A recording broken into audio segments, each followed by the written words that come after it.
All right, so it looks like we've got Facebook Live, and we got some people from Zoom that are starting to join in here. So good morning, everybody. I'm Glenn Stockton, as most of you probably know, and we've got with us this morning Sophia Cant. And Sophia is an attorney with our firm, Stockton Stern. She also happens to be my daughter, so I'm very proud of her. And we're going to be talking today about special needs planning. And this is something that is really, Sophia is very passionate about, more so. And so maybe talk to us a little bit about that, Sophia, and as to, you know, where your passion for special needs planning comes from and why you enjoy this type of work. Yeah. So, I am very passionate about special needs planning, and it makes me really excited. I worked with special needs children before. Really, since graduating from high school, I worked with a special needs child that I'm still very close with. She's more like a family member now. And I also worked with, a couple others. I went to MDA camp for muscular dystrophy for several years and got really close with all of those individuals, and worked in a nursing home as well. So I'm really passionate about individuals with special needs, and just makes me excited. So. Well, and it is something that I've seen that passion is, with you working as the camp counselor at the MDA camp and the work you've done. And so then coming in, you become an attorney, enjoy the firm, and you bring that passion to special needs planning. And so, I think a lot of things that I run into is people, unless we've got a known beneficiary with a known, disability or special needs, we don't think about this. But you and I know that, special needs planning really is for everyone. And when I say, explain what we mean by that when we say we all need to be thinking about it.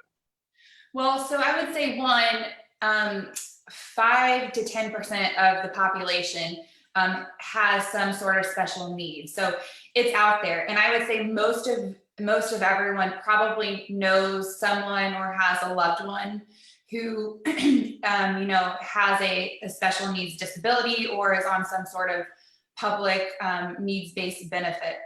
And so it happens, it's out there. While you may not have anyone in your family, you probably know someone out there who does.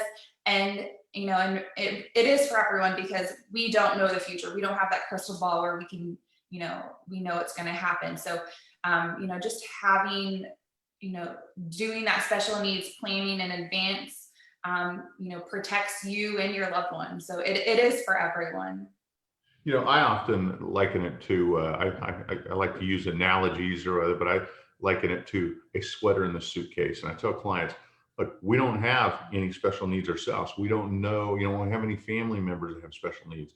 But when I'm drafting a estate plan, I want to make sure that I'm packing in that plan the sweater that what if a special needs arise? Because it can happen through, some sort of accident. It can happen just health things, whether it's strokes or whatever happens, they can come in, and we don't want to be caught off guard. So we want to have provisions in our estate plan to deal with the what ifs. But typically it's there just in case somebody does it, when we've thought about it in advance, we weren't caught off guard, and we've got provisions in the plan.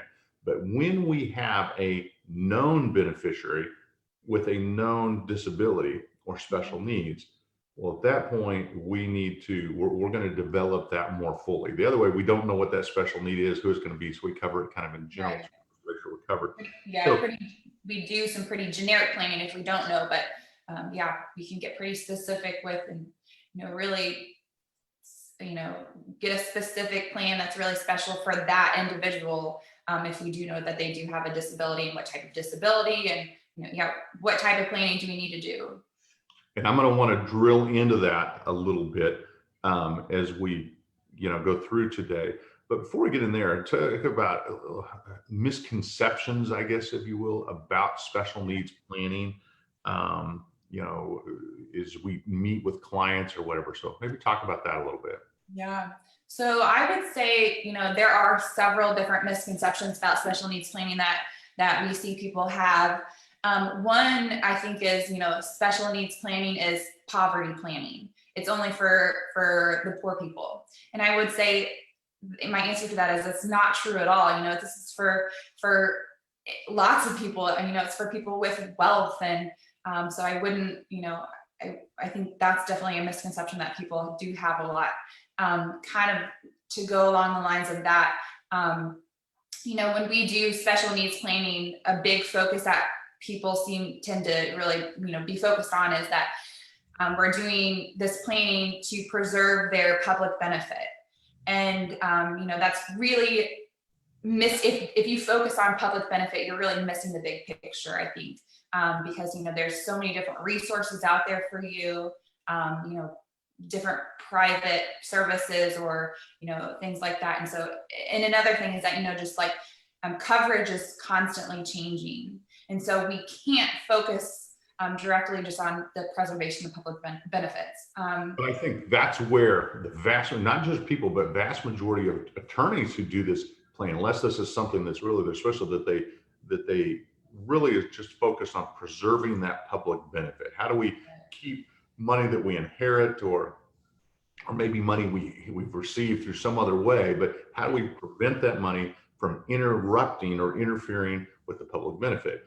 And that's certainly part of special needs planning. But as we're going to see today, that's just part of the puzzle, right? And so it's really bringing it all together here. So I would say that the system is inadequate. So if you are relying on the system and the government to pay your bills, feed you, pay for your rent, everything like that, you're missing the point again. You're not going to live. That's not enough for you to live comfortably on. And so, I wouldn't rely on government assistance. And so special needs planning really gives you an opportunity to, assist with either yourself or a loved one and make sure that they have extra money in addition to the public benefits. Yeah, and people we refer when we do the planning, and we're going to talk in trusts are a big part of this. And I like to use the term supplemental needs trust rather than special needs trust. It can certainly be used to supplement care that you want. So let's, before we get into this too far, provide us with big picture. When we use the term special needs planning, what is special needs planning? Well, special needs planning is not a one-size-fits-all type of plan. It really depends on your situation, your disability or your loved one's disability, your end goals. So it really just depends. But there are lots of different types of planning that we can do. So one type of plan that we can do, and I'll just listen real quickly, is a first party special needs trust, third party special needs trust. We can do pooled trust. We can do able accounts. So there's lots of different options that you have. And I would really say work with an attorney on figuring out the best option for you.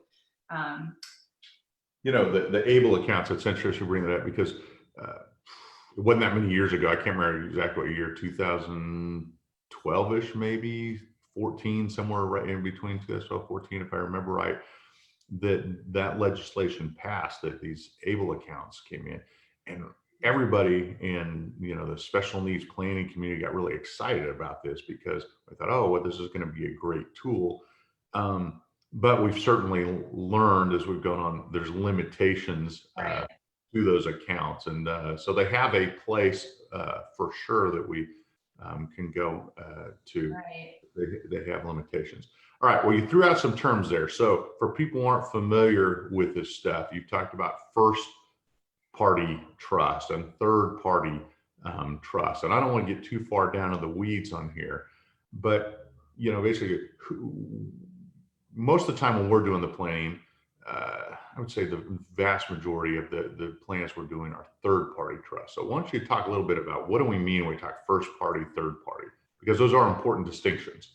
Right. So it depends on who is funding the trust, who is creating this trust for you. So if a beneficiary is on a needs-based benefit, and they need to, they really want to preserve their public benefit, they could set up a first party special needs trust for themselves. And so maybe, you're expecting an inheritance, or you're in a lawsuit, and you're getting money from the lawsuit, but you're on Medicaid. You can always set up the special needs trust, have the money be paid to the trust, and then the trust really supplements your care. At the end, it has to be, anything remaining has to be paid back to Medicare or Medicaid. Anything that you use, but and you can always just choose a different beneficiary after Medicaid is paid back in the end. But yeah, so first party, when we get into that, I mean, we're really dealing with the trust is being created for the person with special need with money that is either already that person has or money they're about to receive. So we're kind of like one we're dealing with now. She would already had a special needs, but she was a passenger in a vehicle.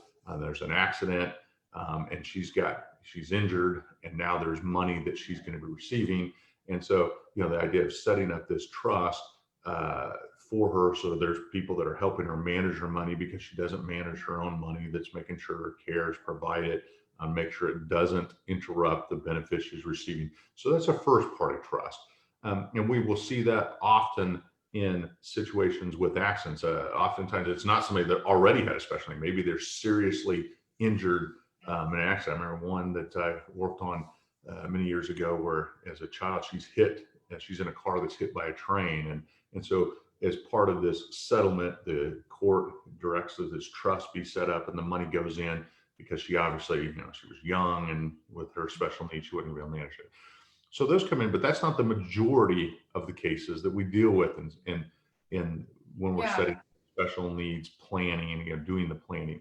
We're generally doing it for a loved one of a client, right? So it's a child or a grandchild or a niece and nephew, someone that they love, that they're trying to provide for. So that's where we get into the third party. So talk a little bit about that, just kind of broadly what we're doing there. Right. So third party trust is if you, like you said, if you have,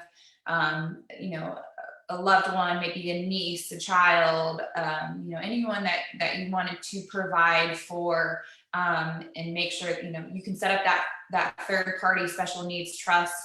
It again supplements their care. It allows them to qualify for, public benefits. Still doesn't disqualify them, I guess, from public benefits. And you can really customize that special needs trust to really, however you want it to, if you want distributions to be paid to them for education or something like that, you can really customize that. And so that's really a great one for if you do have like a special needs child and you're concerned about when they grow up, if you die, how are they going to, care for themselves?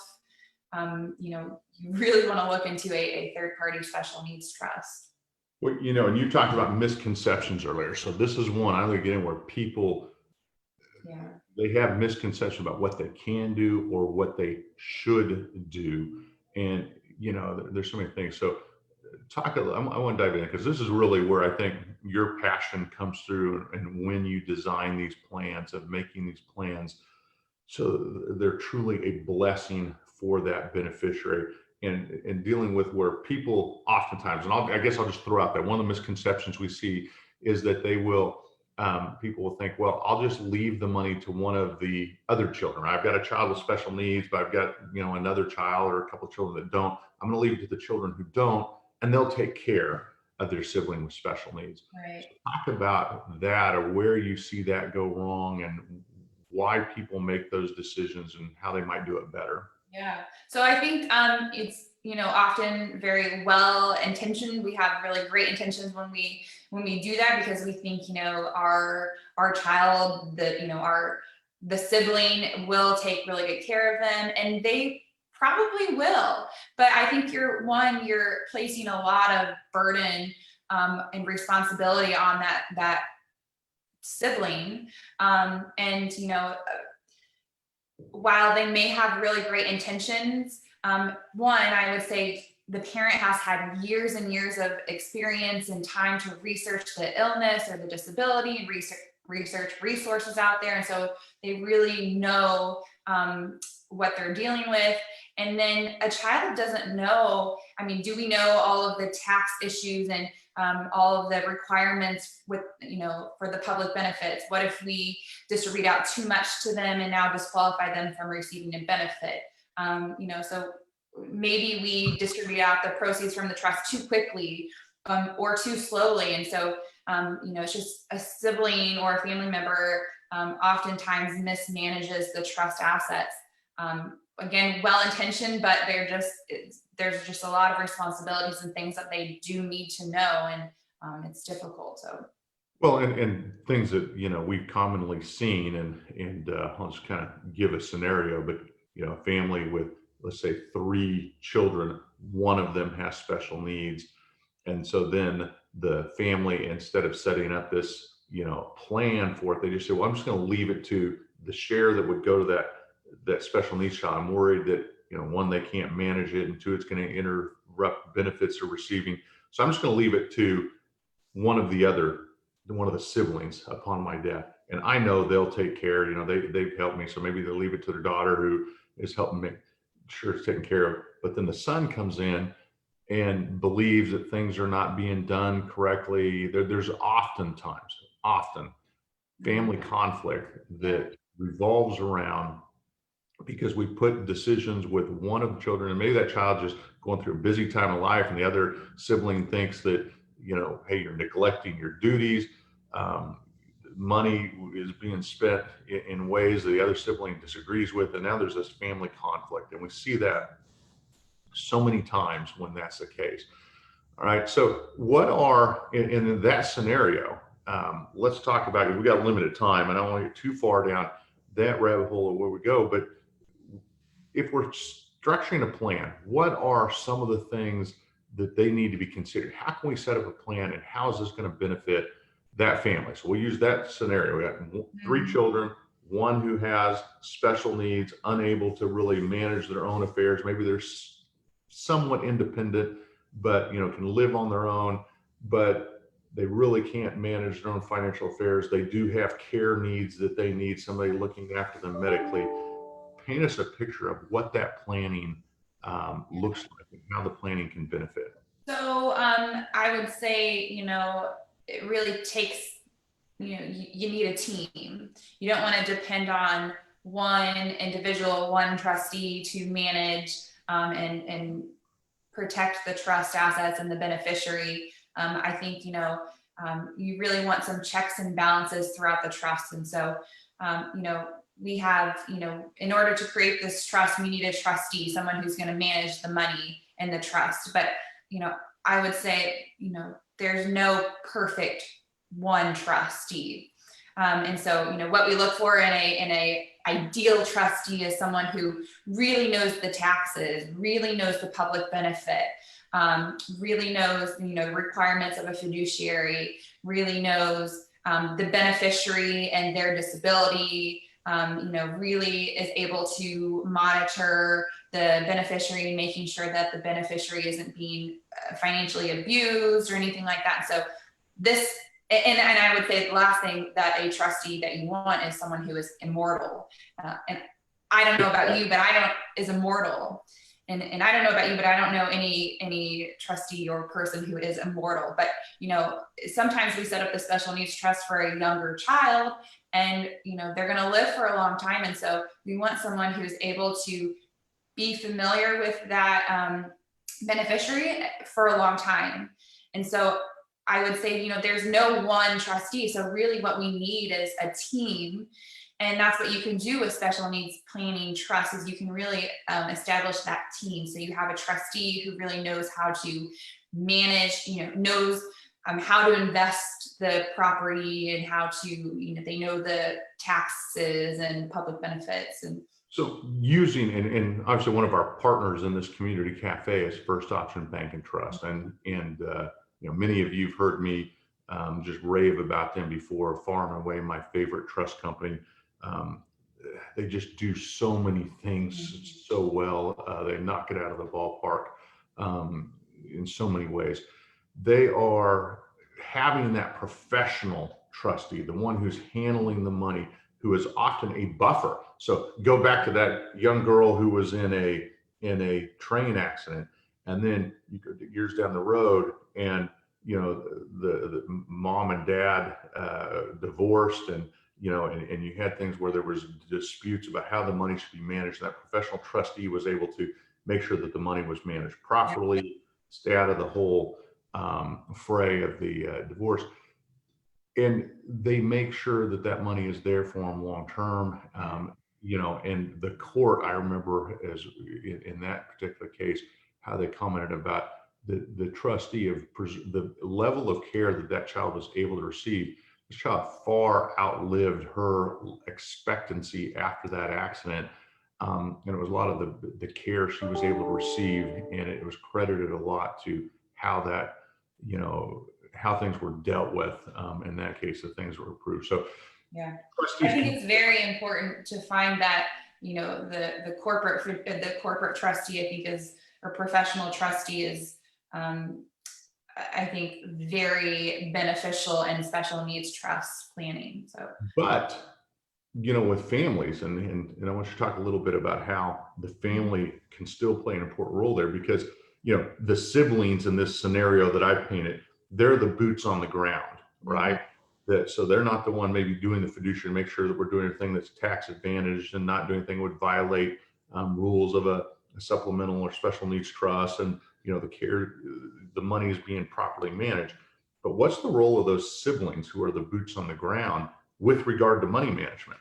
Right. So while the siblings may not know, like we talked about, all the taxes and the ins and outs of the, public benefit rules, that a professional trustee may know, they're the ones who are spending the most time with the beneficiary. So they know the disability. They know, they're the ones, possibly taking them to the doctor's appointments, sitting in with the doctor and making sure that they're, healthy and well, and making sure that no one is financially abusing them or anything like that. So they're the boots on the ground, the team who's really able to take care of the individual more than just making sure that their bills are paid.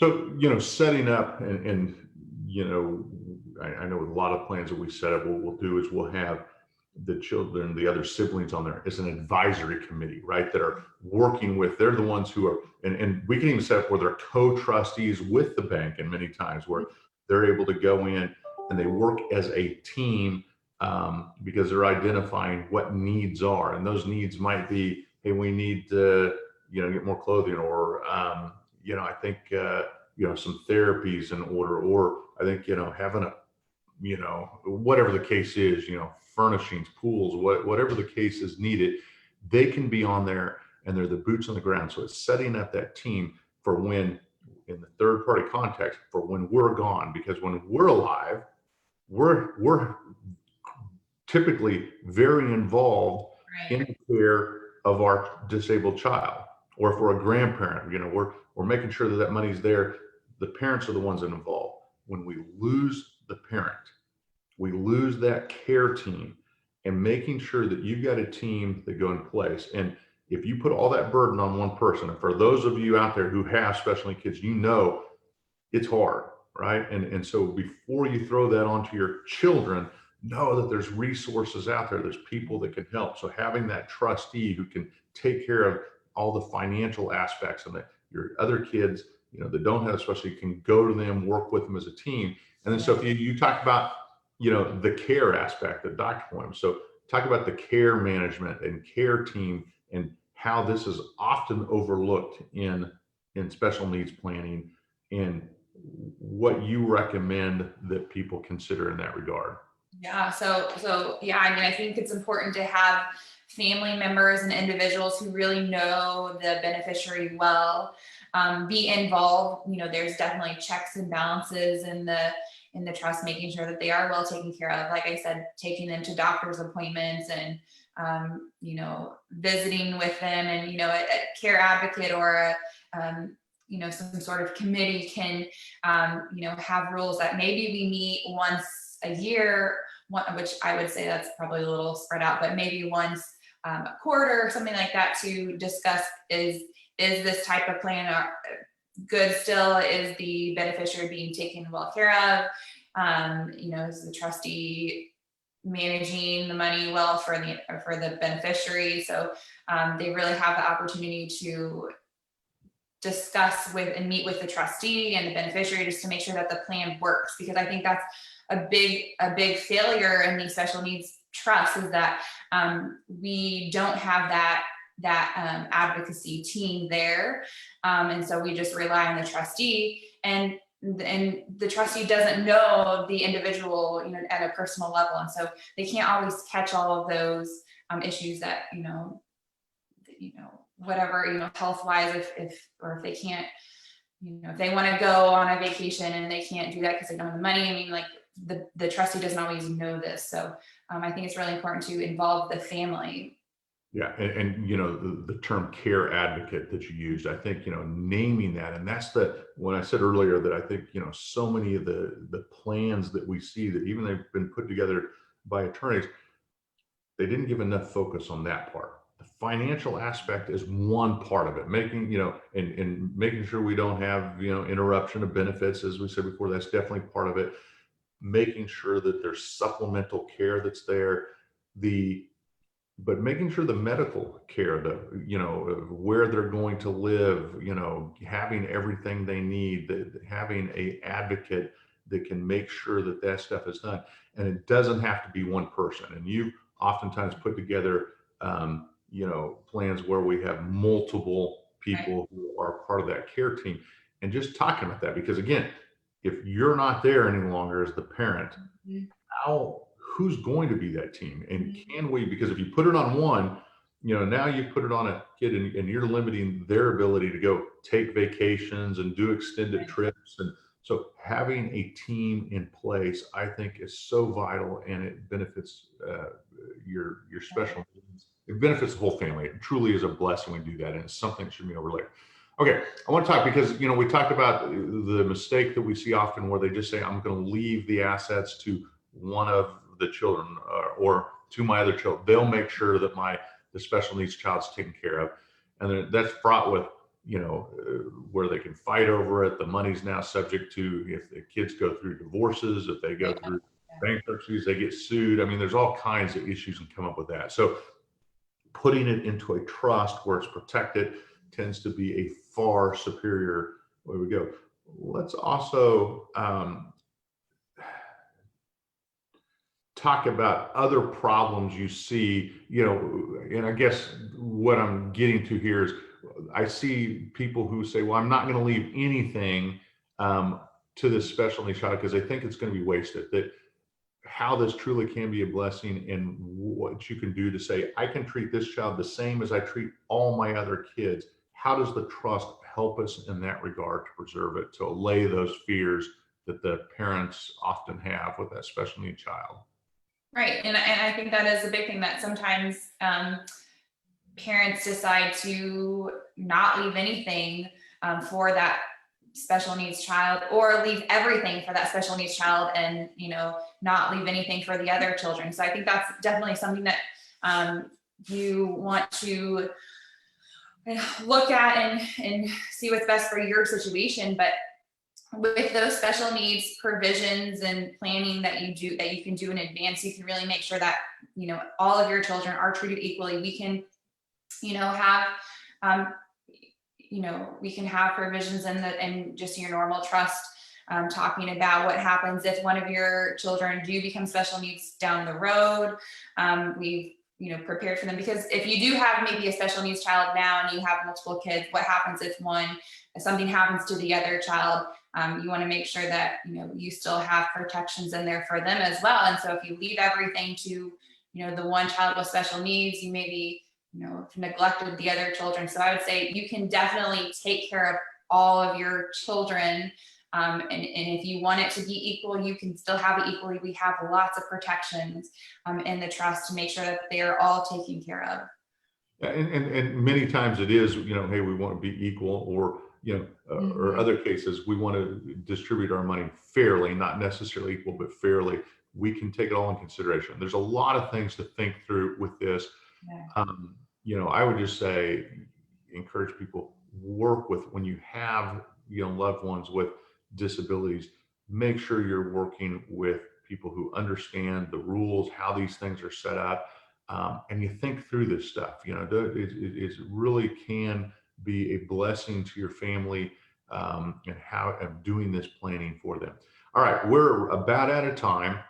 One of the things that you bring up, and that you've educated me on these things, resources out there that are available, and I think that's one of the things that you help families with, is understanding that you're not going through this alone. So, any resources out there you would want to talk about, or special, or things you tell families in regards to resources? Yeah, I mean, I would say there are a lot of resources out there for you. Lots of resources depending on the type of disability that you or your loved one has. I would say there's, the ARC. There's resources for, children disabilities. There's resources for mental health disabilities. There's, like we said, just different. There's lots of social workers out there and lots of resources that I would say look at. Your best friend is Google. There's tons of groups out there that you can join, and I would say do that. And they have lots of fun activities that they get involved in, help. So I would just say really Google is your best friend. Really look towards that and get involved. Get involved, and that's something that we can certainly help steer people towards that, but they don't have to go alone. Well, we are out of time. Sophia, thank you for spending some time talking about this important topic today, and thank you everybody for tuning in, and we will see you next Wednesday for next episode of Community Cafe. So thank you.